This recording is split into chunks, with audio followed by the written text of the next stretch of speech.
Good afternoon mga kaprobinsyana. So, ayan, ipapakita ko lang sa inyo yung ating garden.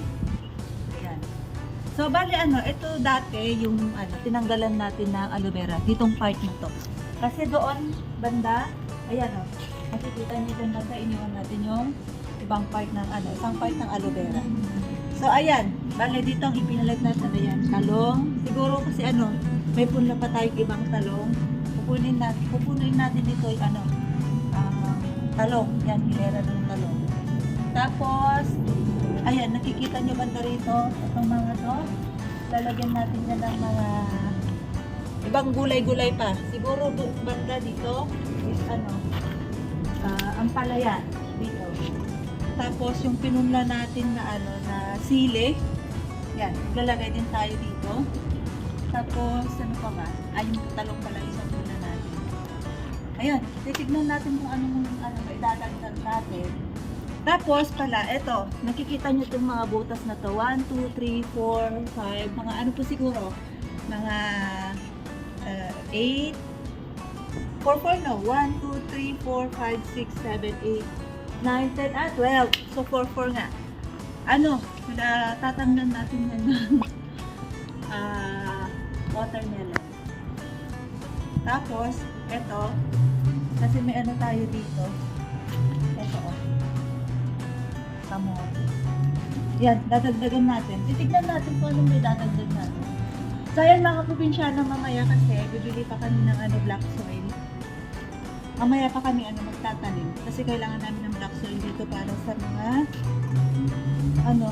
pakwan watermelon natin.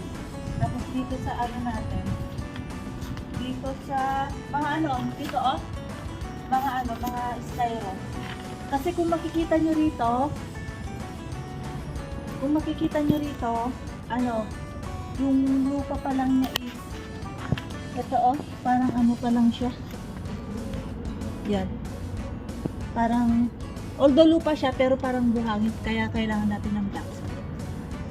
So ayun mga probinsyana, maya abangan nyo ang ating paglalagay ng black soil.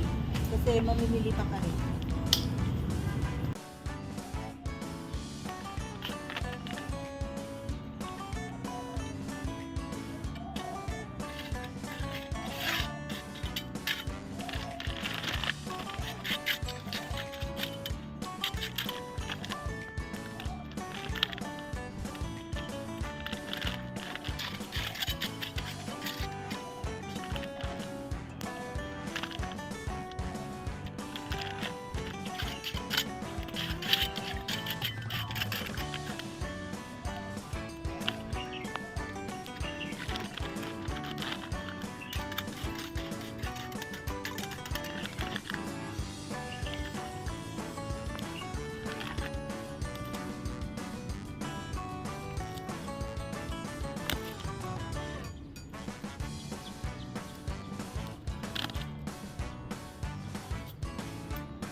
So, ayan na po mga kaprobinsyana yung ating mini garden.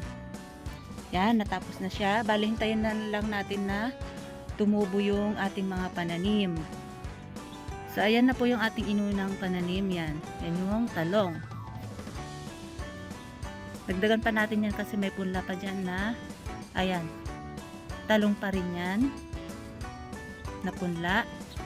Tapos yun, yan, yung mga butas na yan. Actually, marami po yan, 12. Yan po yung watermelon. Yan. Tapos dito sa banda rito, ayan po yung sili. Tapos dito may sili din na punla. Ito yung ating mint. Ayan yung kamatis. Tapos may punla din dyan na sili na yung maliliit. Yung sili sa atin yung labuyo. Yan yung ating sibuyas. Tapos ito, may punla tayong dyan na guapol.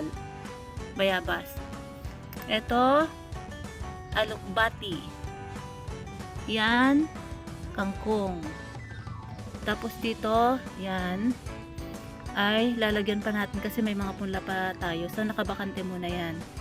Tapos yung tatlong hilera na yan, 1, 2, at saka 3. Yan ang ating ampalaya. At sa side na to is, ayan. Yan yung kamote. So, ayan mga kaprobinsyana, hintayin nating tumubo ang mga ating pinunla at hintayin nating lumago ang ating mga tinanim. So, yan muna ngayon mga kaprobinsyana. Maraming salamat.